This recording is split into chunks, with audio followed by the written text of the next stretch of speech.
जब 6 बजे के करीब मोहित ड्राइंग रूम में पहुंचा, उसने अपने परिवार वालों का मूड एक बार फिर से खराब पाया। अपने सहयोगियों के दबाव में आकर रंजना ने अपने पति मोहित को फ़ोन किया। ये सब लोग कल पार्टी देने की मांग कर रहे हैं, मैं इन्हें क्या जवाब दूँ? मम्मी पापा की इजाज़त के बगैर किसी को घर बुलाना ठीक नहीं रहेगा। मोहित की आवाज़ में परेशानी के भाव साफ झलक रहे थे। फिर इनकी पार्टी कब होगी, इस बारे में रात को बैठकर फैसला करते हैं। ओके, रंजना ने फ़ोन काटकर मोहित का फैसला बताया तो सब उसके पीछे पड़ गए।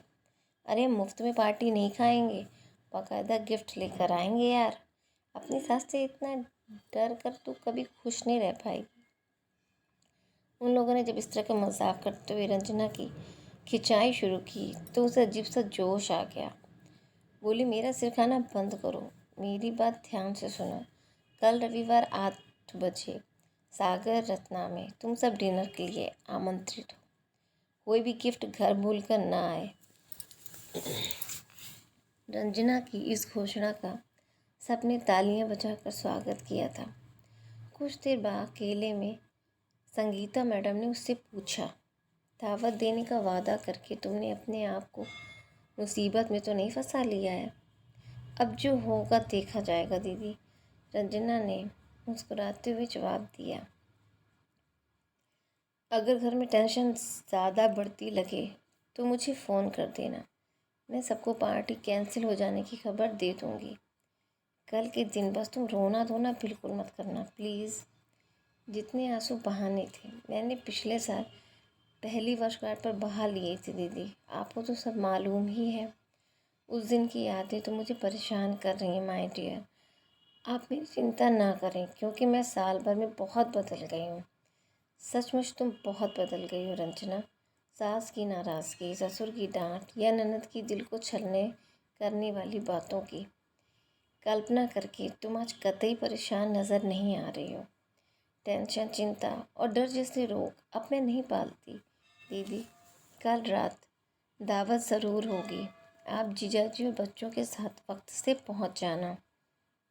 ऐसा कह रंजना उनका कंधा प्यार से दबाकर अपनी सीट पर चली गई। रंजना ने बिना इजाज़त अपने सहयोगियों को पार्टी देने का फैसला किया है। इस खबर को सुनकर उसकी सास गुस्से से फट पड़ी। हमसे पूछे बिना ऐसा फैसला करने का तुम्हें कोई हक नहीं है बहू। अगर यहाँ के कायदे कानून से नहीं चलना है तो अपना अलग रहने का बंदोबस्त कर लो। मम्मी, वे सब बुरी तरह पीछे पड़े थे।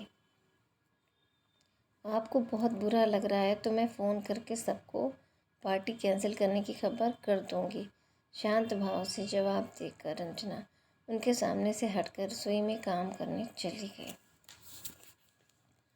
उसकी सास ने उसे भला बुरा कहना जारी रखा तो उनकी बेटी महक ने उन्हें डांट दिया। मम्मी, जब भाभी अपनी मन मर्जी करने पर तुली हुई हैं तो तुम बेकार में शोर मचाकर अपना और हम सबका दिमाग क्यों ख़राब कर रही हो? तुम यहाँ उन्हें डांट रही हो, उधर वे रसोई में गाना गुनगुना रही हैं। अपनी बेइज्जती कराने में तुम्हें क्या मज़ा आ रहा है? अपनी बेटी की ऐसी गुस्सा बढ़ाने वाली बात सुनकर रंजना की सांस का पारा और ज़्यादा चढ़ गया और वे देर तक उसके खिलाफ बड़बड़ाती रहीं। रंजना ने एक भी शब्द मुंह से नहीं निकाला। अपना काम समाप्त कर उसने खाना मेज पर लगा दिया। खाना तैयार है। उसकी ऊंची आवाज़ सुनकर सब डाइनिंग टेबल पर आ तो गए, पर उनके चेहरों पर नाराज़गी के भाव साफ नज़र आ रहे थे। रंजना ने उस दिन एक फुल्का ज़्यादा खाया। उसके ससुर जी ने टेंशन खत्म करने के इरादे से हल्का फुल्का वार्तालाप शुरू करने की कोशिश की तो उनकी पत्नी ने उन्हें घूर कर चुप करा दिया। रंजना की खामोशी ने झगड़े को बढ़ने नहीं दिया। उसकी सास को अगर ज़रा सा मौका मिल जाता तो वे यकीनन भारी कलेश जरूर करती। महक की कड़वों बातों का जवाब उसने हर बार मुस्कुराते हुए मीठी अंदाज में दिया। शयन कक्ष में मोहित ने भी अपनी नाराज़गी जाहिर की। किसी और की ना सही, पर तुम्हें कोई भी फैसला लेने से पहले मेरी इजाज़त तो लेनी ही चाहिए थी। मैं कल तुम्हारे साथ पार्टी में शामिल नहीं होऊंगा। तुम्हारी जैसी मर्जी, रंजना ने शरारती मुस्कुरान होठों पर सजाकर जवाब दिया और फिर बाथरूम में घुस गई। रात ठीक 12 बजे रंजना के मोबाइल के अलार्म से दोनों की नींद टूट गई। यह अलार्म क्यों बज रहा है? मोहित ने नाराज़गी भरे स्वर में पूछा। Happy marriage anniversary sweet heart, Ranjana ने कान में धीरे से बोला। मोहित से रोमांटिक स्वर में जीवन साथी को शुभकामनाएं थी और फिर अपनी नाराज़गी भुलाकर मोहित ने उसे अपनी बाहों के मजबूत बंधन में कैद कर लिया। आज चलोगी ना मेरे साथ? रंजना ने प्यार भरे स्वर में पूछा। पार्टी में? मोहित ने सारा लाड़ प्यार बुलाकर माथे में बल डाल लिए। मैं पार्क में जाने की बात कर रही हूँ जी, वहाँ तो मैं ज़रूर चलूँगा। आप कितने अच्छे हो, रंजना ने उससे चिपक कर बड़े संतोष भरे अंदाज में आंखें मूंद ली। रंजना सुबह 6 बजे उठकर बड़े मन से तैयार हुई। आंखें खुलते ही मोहित ने उसे सर धस कर तैयार देखा तो उसका चेहरा खुशी से खिल उठा। यू आर वेरी ब्यूटीफुल, अपने जीवन साथी के मुंह से ऐसी तारीफ सुनकर रंजना का मन खुशी से नाच उठा। खुद को मस्ती के मूड में आ रहे मोहित की पकड़ से बचाते हुए रंजना हंसती हुई कमरे से बाहर निकल गई। उसने पहले किचन में जाकर सबके लिए चाय बनाई, फिर अपने सास ससुर के कमरे में गई और दोनों के पैर छूकर आशीर्वाद लिया। चाय का कप हाथ में पकड़ते हुए उसकी सास ने चिढ़े से लहजे में कहा, क्या सुबह सुबह मायके जा रही हो बहू? हम तो पार्क जा रहे हैं मम्मी, रंजना ने बड़ी मीठी आवाज़ में जवाब दिया। सास के बोलने से पहले ही उसकी ससुरी बोल पड़ी, बिल्कुल जाओ बहू, सुबह सुबह घूमना अच्छा रहता है। हम जाएं मम्मी? किसी काम को करने से पहले तुमने मेरी इजाज़त कब से लेनी शुरू कर दी बहू? सास नाराज़गी जाहिर करने का यह मौका भी नहीं चूकी। आप नाराज़ ना हुआ करो मुझसे मम्मी, हम जल्दी लौट आएंगे। किसी किशोरी की तरह रंजना अपनी सास के गले लगी और फिर प्रसन्न अंदाज में मुस्कुराती हुई अपने कमरे की तरफ चली गई। तो मोहित के साथ पार्क गई, जहाँ दोनों के बहुत से साथी सुबह का मज़ा ले रहे थे। फिर उसकी फरमाइश पर मोहित ने उसे गोकुल हलवाई के यहाँ आलू कचौड़ी का नाश्ता कराया। दोनों की वापसी करीब 2 घंटे बाद हुई।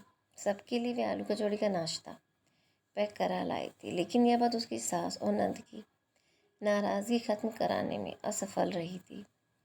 दोनों रंजना से सीधे मुंह बात नहीं कर रही थी। ससुर जी की आंखों में भी कोई चिंता के भाव साफ पड़ सकता था। उन्हें अपनी पत्नी और बेटी का व्यवहार जरा भी पसंद नहीं आ रहा था, पर चुप रहना उनकी मजबूरी थी। वे अगर रंजना के पक्ष में एक शब्द भी बोलते तो माँ बेटी दोनों हाथ धोकर उनके पीछे पड़ जाती। सजी धजी रंजना अपनी मस्ती में दोपहर का भोजन तैयार करने के लिए रसोई में चली आई। महक ने उसे कपड़े बदल आने की सलाह दी तो उसने इतराते हुए जवाब दिया, दीदी आज तुम्हारे भैया ने मेरी सुंदरता की इतनी ज़्यादा तारीफ़ की है कि अब तो मैं ये कपड़े रात को ही बदलूँगी। कीमती साड़ी पर दाग धब्बे लग जाने की चिंता नहीं है क्या तुम्हें? ऐसी छोटी मोटी बातों की फ़िक्र करना अब छोड़ दिया है मैंने दीदी। मेरी समझ से कोई बुद्धिहीन इंसान ही अपना नुकसान होने की चिंता नहीं करता है। महक ने चिढ़कर व्यंग किया, मैं बुद्धिहीन तो नहीं, पर तुम्हारे भैया के प्रेम में पागल ज़रूर हूँ। हंसती हुई रंजना ने अचानक महक को गले से लगा लिया तो वह भी मुस्कुराने को मजबूर हो गई। रंजना ने कढ़ाई पनीर की सब्जी बाजार से मंगवाई और बाकी सारा खाना घर पर तैयार किया। आजकल की लड़कियों को फिजूल खर्ची की बहुत आदत होती है। जो लोग खराब वक्त के लिए पैसा जोड़ कर नहीं रखते उन्हें एक दिन बहुत पछताना पड़ता है। बहू अपनी सास की ऐसी सलाहों का जवाब रंजना मुस्कुराते हुए उनकी हाँ में हाँ मिलाकर देती रही। उस दिन उपहार में रंजना को साड़ी और मोहित को कमीज़ मिली। बदले में उन्होंने महक को उसका मनपसंद सैंड, सास को साड़ी और ससुर जी को स्वेटर भेंट किया। उपहारों की अदला बदली से घर का माहौल काफ़ी खुशनुमा हो गया था। यह सबको पता था कि सागर रत्ना में ऑफिस वालों की पार्टी का समय रात 8 बजे का है। जब 6 बजे के करीब मोहित ड्राइंग रूम में पहुंचा तो उसने अपने परिवार वालों का मूड एक बार फिर से ख़राब पाया। तुम्हें पार्टी में जाना है? तो हमारी इजाज़त के बगैर जाओ। उसकी माँ ने उस पर नज़र पड़ते ही कठोर लहजे में अपना फैसला सुना दिया। आज के दिन क्या हम सबका इकट्ठा घूमने जाना अच्छा नहीं रहता भैया? महक ने चुभते लहजे में पूछा। रंजना ने पार्टी में जाने से इनकार कर दिया है। मोहित के इस जवाब को सुन वे तीनों ही चौंक पड़े। क्यों नहीं जाना चाहती है बहू पार्टी में? उसके पिता ने चिंतित स्वर में पूछा। उसकी जिद है कि अगर आप तीनों साथ नहीं चलोगे तो वह भी नहीं जाएगी। आजकल ड्रामा करना बड़ी अच्छी तरह से आ गया है उसे, मम्मी ने बुरा सा मुँह बनाकर टिप्पणी की। मोहित आंखें मूंद कर चुप बैठ गया। वे तीनों बहस में उलझ गया। हमें बहू की बेइज्जती करने का कोई अधिकार नहीं। तुम दोनों साथ चलने के लिए फटाफट तैयार हो जाओ, वरना मैं इस घर में खाना खाना छोड़ दूंगा। ससुर जी की इस धमकी के बाद ही माँ बेटी तैयार होने के लिए उठी। सभी लोग सही वक्त पर सागर रत्न पहुँच गए। रंजना के सहयोगियों का स्वागत सभी ने मिलजुल कर किया। पूरे परिवार को यूँ साथ साथ हंसते मुस्कुराते देखकर मेहमान मन ही मन हैरान हो उठे थे। कैसे राजी कर लिया तुमने इन सभी को पार्टी में शामिल होने के लिए? संगीता मैडम ने एकांत में रंजना से अपनी उत्सुकता शांत करने को आखिर पूछ ही लिया। रंजना की आंखों में शरारती मुस्कान की चमक उभरी और फिर उसने धीमे स्वर में जवाब दिया। दीदी, मैं आज आपको पिछले 1 साल में अपने अंदर आए बदलाव के बारे में बताती हूँ। शादी की पहली सालगिरह के दिन मैं अपने ससुराल वालों के रूखे व कठोर व्यवहार के कारण बहुत रोई थी। यह बात तो आप भी अच्छी तरह जानती हैं। उस रात को पलंग पर लेटने के बाद एक बड़ी खास बात मेरी पकड़ में आई थी। मुझे आंसू बहाते देखकर उस दिन कोई मुस्कुरा तो नहीं रहा था, पर मुझे दुखी और परेशान देखकर मेरी सास और ननद की आंखों में अजीब सी संतुष्टि के भाव कोई भी पढ़ सकता था। तब मेरी समझ में यह बात पहली बार आई कि किसी को रुलाकर व घर में खास खुशी के मौके पर क्लेश करके भी कुछ लोग मन ही मन अच्छा महसूस करते हैं। इस समझ ने मुझे ज़बरदस्त झटका लगाया और मैंने उसी रात फैसला कर लिया कि मैं ऐसे लोगों के हाथ की कठपुतली अपनी खुशियों और मन की शांति को भविष्य में कभी नष्ट नहीं होने दूंगी। खुद से जुड़े लोगों को अपने ने 2 श्रेणियों में बांट रखा है। कुछ मुझे प्रसन्न और सुखी देखकर खुश होते हैं तो कुछ नहीं। दूसरी श्रेणी के लोग मेरा कितना भी हाइक करने की कोशिश करें, मैं अब उनसे बिल्कुल नहीं उलझती हूँ। ऑफिस में रितु मुझे जलाने की कितनी भी कोशिश करे, मैं बुरा नहीं मानती। ऐसे ही सुरेंद्र सर की डांट खत्म होते ही मुस्कुराने लगती हूँ। घर में मेरी सास और ननद अब मुझे गुस्सा दिलाने या रुलाने में सफल नहीं हो पाती। मोहित से रूठ कर कई दिनों तक ना बोलना अब अतीत की बात हो गई है। जब मैं पहले आंसू बहाती थी, वही अब मुस्कुराते रहने की कला में पारंगत हो गई हूँ। अपनी खुशियों और मन की सुख शांति को अब मैंने किसी के हाथों गिरवी नहीं रखा हुआ है। जो मेरा अहित चाहते हैं वे मुझे देखकर किलसते हैं और मेरे कुछ किए बिना ही सब बराबर हो जाता है। जो मेरी शुभचिंतक है, मेरी खुशी उनकी खुशियाँ बढ़ाने में सहायक होती है और यह सबके लिए अच्छा ही है।